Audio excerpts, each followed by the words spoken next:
अगर आप अपनी शादी में 300 से अधिक मेहमानों को बुला रहे हैं तो मेरे पास आपके लिए एक बुरी खबर है। आपके 70% मेहमान आपके शादी के बाद आपके शादी के बारे में, आपकी लव स्टोरी के बारे में एक भी चीज बता नहीं पाएंगे। तो फिर वो आपकी शादी में आ क्यों रहे?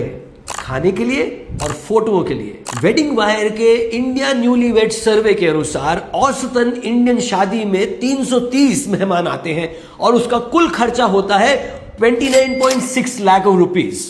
बट ये किस चीज के लिए होता है? और इस खर्चे के बाद हर गेस्ट के पास आपके लिए सिर्फ 20 सेकंड होते हैं। और ये मेहमान नोटिस क्या करते हैं? वेडिंग वायर के इसी सर्वे के अनुसार 62% जो मेहमान हैं वो केवल खाने पे फोकस करते हैं। एक और रिसर्च हमें बताती है कि 60% मेहमान जो हैं वो एक शादी को एक फैशन शो की तरह ट्रीट करते हैं, केवल अपने कपड़े दिखाने के लिए। और 55% मेहमान तो सिर्फ एक औपचारिकता निभाने के लिए आते हैं कि अगर हम उनकी शादी में नहीं गए तो वह भी हमारे यहाँ की शादी में नहीं आएगा। और सबसे चिंताजनक बात, यूनिवर्सिटी ऑफ बैंगलोर ने 75 शादियों के हॉल का सर्वे किया और यह पाया कि वहां का 20% खाना सीधा फेंकने में जाता है। क्यों?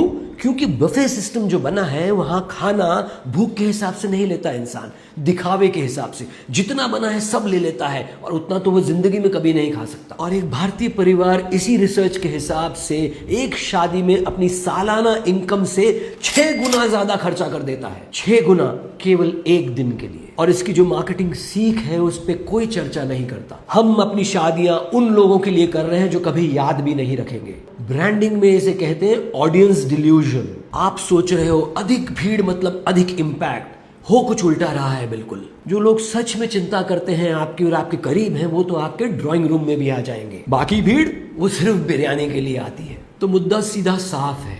क्या अब वक्त नहीं आ गया कि हम अपनी मेहमानों की फहरिस्त को कम कर दें, बिल्कुल छोटा कर दें? जो हमारे करीब के हैं केवल उनको बुलाएं। छोटी शादियां, बड़ी स्मृतियां। तो आप अपने आप से पूछिए, क्या आप शादी लोगों की वाहवाही प्राप्त करने के लिए कर रहे हैं या किसी प्रमाणिकता के लिए? आपकी शादी, आपका ब्रांड, आपका निर्णय। मुझे कमेंट्स में बताइए। यस लिखिए छोटी आत्मीय भावात्मक शादियों के लिए और नो लिखिए भव्य शादियों के लिए। और इस रील को साझा करें किसी उस इंसान के साथ जिसकी जल्द ही शादी होने वाली है।